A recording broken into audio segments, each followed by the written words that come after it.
Jai Gurudev, good morning to everyone. I am Sarah of class 6. Today is Independence Day, so I talk about National River of Ganga River. The Ganga River is one of the biggest river of India. The Ganga River is our national river. It is around 2,525 kilometers in length. The Ganga is our secured river of India. Its flow India and Bangladesh. The Hindus call it Mother Ganga. Many festivals and fairs are organized on the bank. Spiritual significance. The Ganga is regarded in Hinduism as a great river. Thank you. Jai Hind.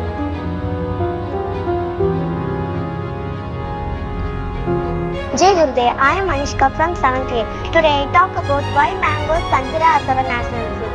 Mango is considered as our national fruit due to its deep cultural, historical and economic significance, representing prosperity, abundance and country's rich agricultural heritage.